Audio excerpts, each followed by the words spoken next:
External affairs just moved center stage in healthcare communications. Let's get into it. And welcome to AdvoCast Daily. Today is November 25th, 2025. My name is Shawn Neal, and today we've got a great story coming to us from Eagan, Minnesota. Now, that is where Prime Therapeutics has appointed public affairs veteran Katie Payne as its chief external affairs officer. So before we go any further, let's pause for an applause. Congratulations, Katie. Now, in this newly established role, Katie will integrate public affairs, state and federal government affairs, policy insights, and corporate and client communications, aligning how Prime engages policymakers, partners, and the people who rely on its pharmacy benefits.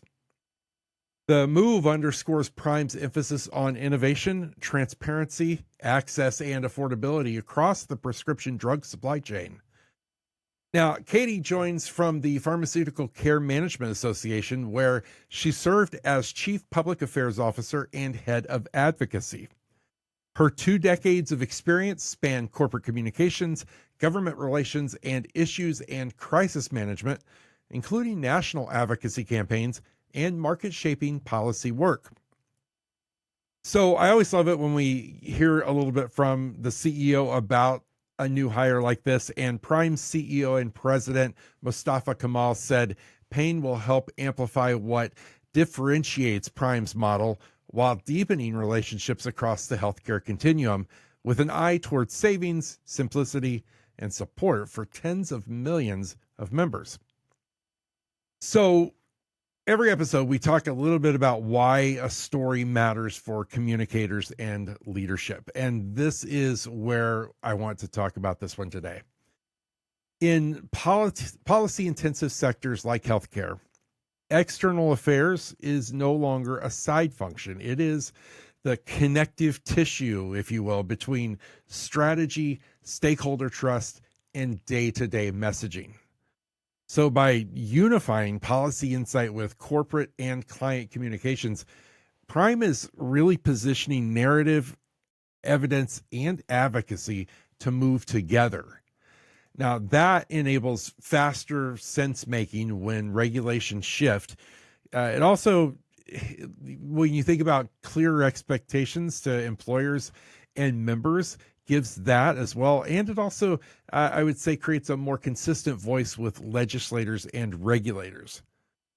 Now, for executive teams, the signal here is pretty clear. Integrate the engines of reputation. Map your priority stakeholders, align policy stances with member impact, and equip your communicators to translate complex developments into very plain-spoken, audience-specific value. When external affairs and communications share goals and dashboards, you can bet that organizations are going to be able to measure not only reach, but then credibility across government, media, and client channels. So, your takeaway today, here are a couple of things that you can keep in mind as you move through your day. First of all, build an integrated external affairs model that treats policy and advocacy and communications as one system. And that system needs to be anchored in clarity and access and affordability. That's how leaders are going to earn trust while navigating this very complex healthcare environment. All right, my friends, please, wherever you're watching or listening, reach out into that comment section and give her a huge congratulations there as well. Let her know that you're supporting her on her new journey there at Prime, and that we'll be paying attention to all of the great work that she'll be doing with Prime. That's it for today. I hope your day is off to a great start. And until we meet again, please stay safe and be well. See ya.